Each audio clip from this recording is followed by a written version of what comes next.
प्रिय विद्यार्थियों, नमस्कार। आज हम बीए पाठ प्रथम में प्रथम प्रश्न पत्र की यूनिट सी में सांख्यिकी के विषय के अंतर्गत collection and tabulation of data का द्वितीय चरण अध्ययन कर रहे हैं। कलेक्शन यानी संग्रहण, टेबुलेशन यानी सारणीयन और डाटा यानी आंकड़े।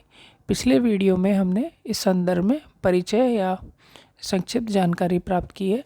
आज हम प्राथमिक और द्वितीयक प्रकार के समंकों में से प्राथमिक समंकों का अध्ययन करेंगे।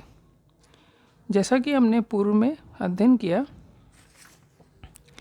कि प्राथमिक समंक सदैव मौलिक होते हैं एवं नए होते हैं, जो विभिन्न सांख्यिकीय रीतियों के लिए कच्चे माल की तरह होते हैं।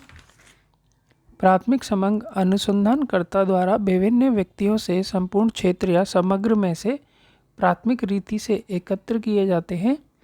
प्राथमिक समंकों के संकलन में अधिक समय, धन एवं परिश्रम की जरूरत होती है, क्योंकि इनके संकलन के लिए अनुसंधान योजना को नए सिरे से प्रारंभ करना होता है। प्राथमिक समंक सदैव अनुसंधान के उद्देश्य से अनुकूल होते हैं और इनमें संशोधन या जांच की जरूरत नहीं होती है। अब हम देखते हैं प्राथमिक समंक किस प्रकार संकलित किए जाते हैं, यानी उनकी विधियां क्या क्या होती हैं। यहाँ एक चित्र में आप देख सकते हैं कि किस प्रकार आमने सामने बैठे हुए व्यक्ति प्राथमिक समंकों को एकत्र कर रहे हैं, उनके बारे में जानकारी इकट्ठी कर रहे हैं। यह एक तरह से इंटरव्यू या साक्षात्कार की तरह भी दिखाई दे रहा है। पहला हुआ प्रत्यक्ष व्यक्तिगत अनुसंधान। इस रीति के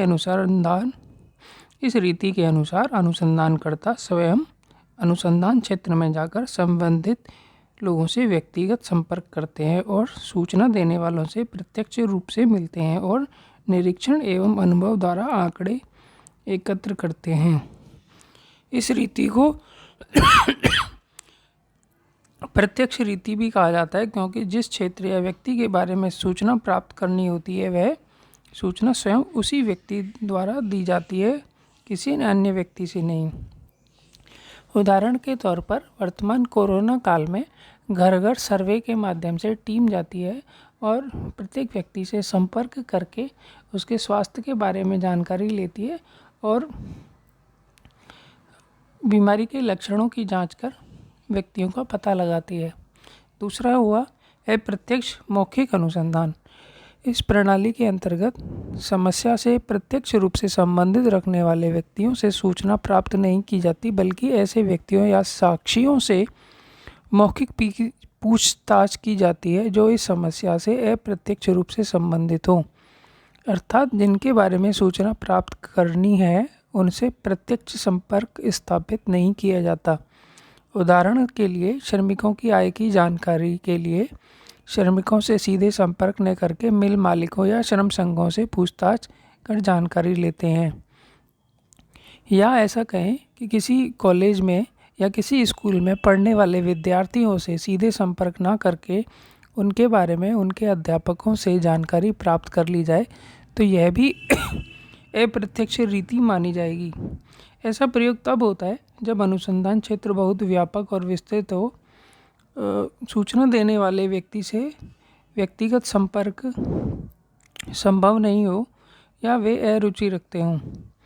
इस रीति में यह लाभ है कि यह मितव्ययी होती है, यानी इसमें समय, धन और परिश्रम कम लगता है, कार्य शीघ्रता से हो सकता है और इसमें विशेषज्ञों की राय और सुझाव प्राप्त हो जाते हैं, जो कि व्यक्तिगत पूछताछ से संभव नहीं होते हैं। प्राथमिक समंक संवाददाताओं से सूचना प्राप्ति के माध्यम से भी प्राप्त हो सकते हैं। इस रीति का प्रयोग प्राय समाचार पत्रों, पत्रिकाओं और आकाशवाणी के माध्यम से के द्वारा किया जाता है। सरकार की विभिन्न वस्तुओं की थोक मंडियों से बाजार भाव आदि जानने के लिए, फसल के अनुमान लगाने के लिए भी इसका प्रयोग किया जाता है। यह रीति प्राय ऐसे अनुसंधानों में प्रयोग होती है जिसमें शुद्धता की कम जरूरत हो। सूचकों द्वारा अनुसूचियां भरकर भी सूचना प्राप्त की जाती है। इस रीति को डाक प्रश्नावली भी कहते हैं। इसके अंतर्गत प्रश्न देने वाले व्यक्ति के यहाँ पर एक पत्रक या सूचना प्रश्नावली भेज दी जाती है जिसको वह भर के पुनः लौटा देता है।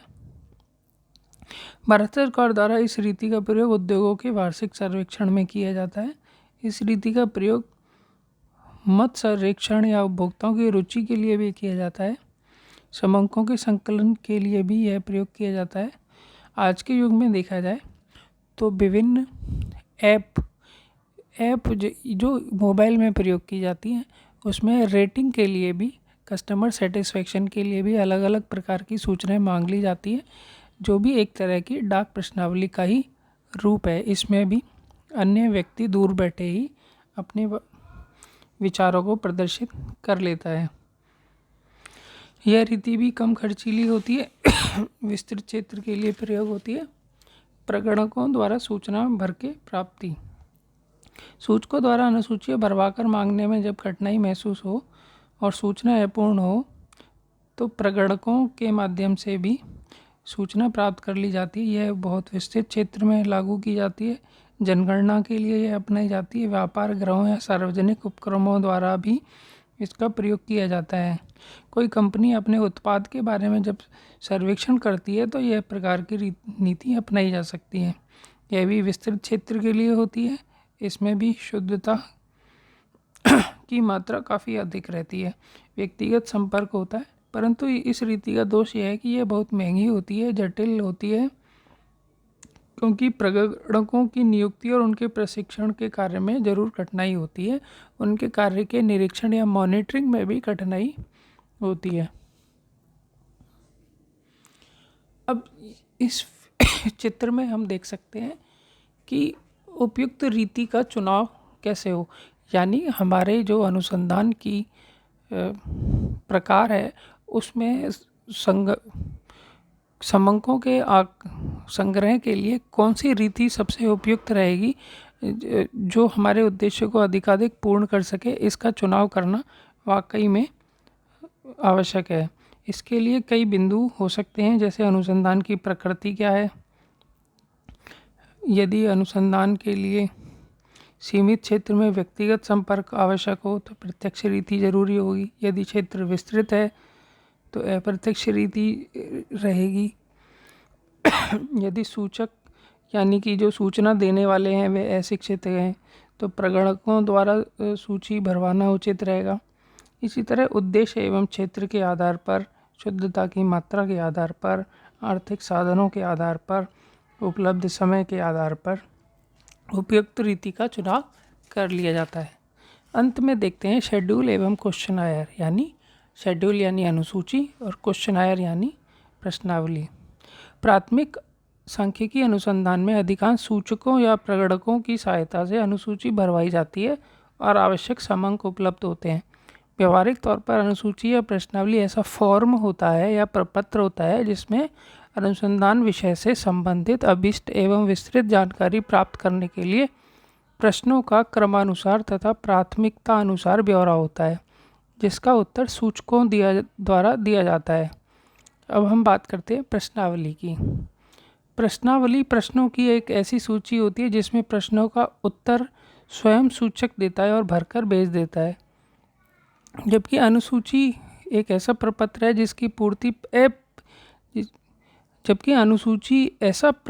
जिसकी पूर्ति प्रशिक्षित प्रगणकों द्वारा सूचकों से पूछताछ करके की जाती है। इस प्रकार हमने पाया कि क्वेश्चनायर में जो सूचक होता है, व्यक्ति होता है, अपनी सूचना स्वयं भरता है, जबकि अनुसूची में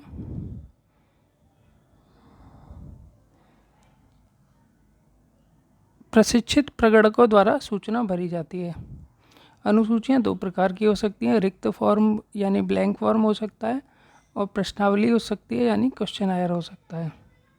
इस प्रकार हम देखते हैं सांख्यिकी में प्राथमिक जो समंक हैं उनका पर्याप्त महत्व है और उनके संग्रह की एक आवश्यक प्रक्रिया है और उपयुक्त रीति का चुनाव का पर्याप्त महत्व है। आगामी वीडियो में हम द्वितीयक समंकों के बारे में चर्चा करेंगे। प्राथमिक समंकों के बारे में प्रश्न यह परीक्षा में पूछे जाते हैं। सांख्यिकी में प्राथमिक समंक से आप क्या समझते हैं? सांख्यिकी प्रश्न 1 हुआ, यानी सांख्यिकी में प्राथमिक समंकों के से आप क्या समझते हैं? ये 2 अंकों में भी पूछ लिया जाता है, प्राथमिक समंक क्या है। आगे देखते हैं दूसरा प्रश्न। प्राथमिक समंकों को एकत्र करने की विभिन्न विधियों को समझाइए। यह 100 शब्दों में पूछा जा सकता है। 200 शब्दों के प्रश्न के लिए एक विस्तृत प्रश्न बनता है जिसमें प्राथमिक समंक, द्वितीयक समंक और सारणियन की भी चर्चा की जा सकती है। यानी सांख्यिकी का से आप क्या समझते हैं, प्राथमिक और द्वितीयक समंक क्या हैं और इनका सारणियन किस प्रकार होता है। आगामी वीडियो में हम द्वितीयक समंकों के बारे में चर्चा करेंगे।